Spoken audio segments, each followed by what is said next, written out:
আইযা মিতনা ওয়া কুন্না তুরাবান ওয়া ইযামান আইন্না লামাবউসুন।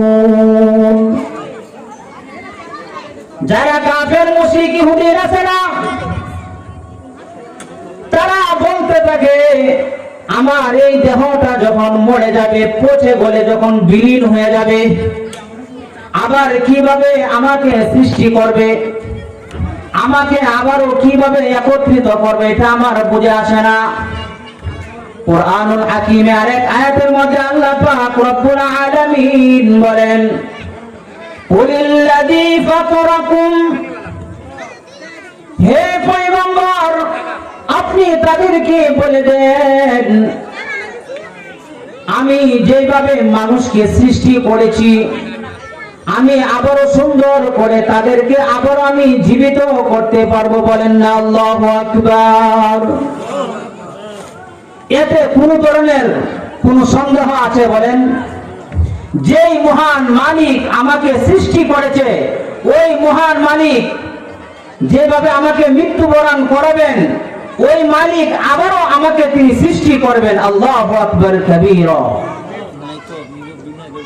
সম্মানিত প্রিয় হাজিরিন, যেই মহান আল্লাহ পাক রব্বুল আলামিন এত দয়া করে এত মায়া করে আপনাকে আমাকে সৃষ্টি করেছেন, ওই মহান আল্লাহ পাক রব্বুল আলামিন এত দয়ার সাগর, এত রহমতের সাগর, প্রথমবার যখন আপনাকে আমাকে যখন সৃষ্টি করেছেন, প্রথমবার কোনো আকার আকৃতি ছিল না, কথা বলেন ঠিক না?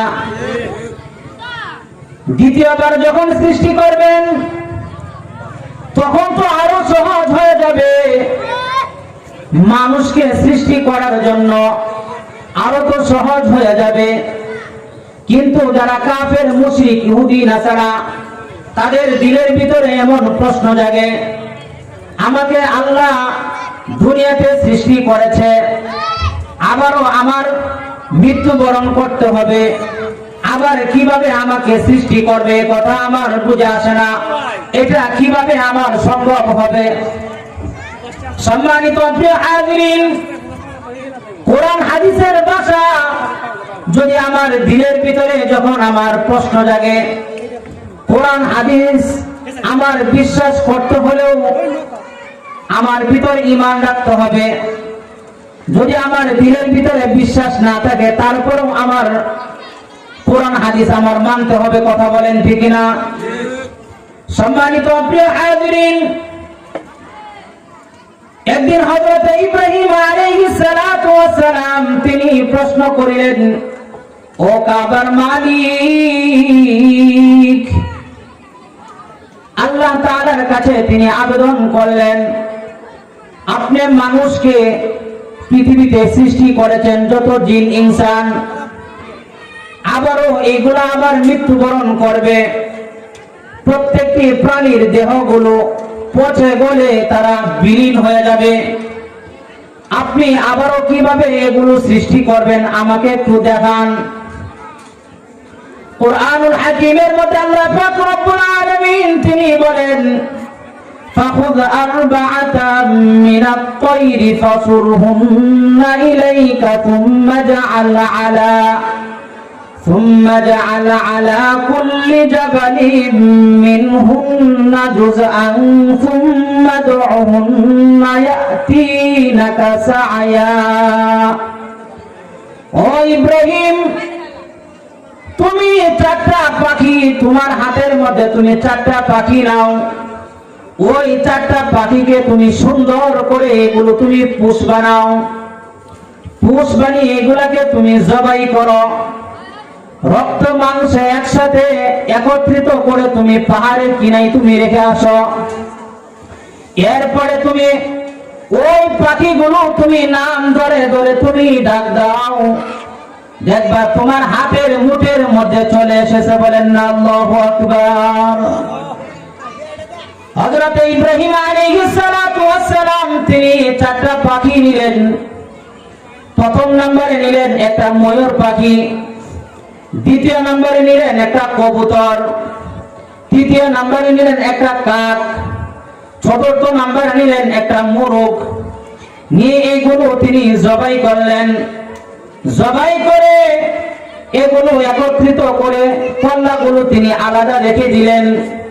রক্তে মাংসে তিনি একত্রিত করে তিনি এগুলো পাহাড়ের কিনাই কিনাই তিনি রেখে আসলেন। এরপরে তিনি ওই প্রত্যেকটি প্রাণী এগুলো নাম ধরে ধরে তিনি ডাক দিলেন, ও ময়ূর পাখি, তুমি আমার হাতের কাছে চলে আসো।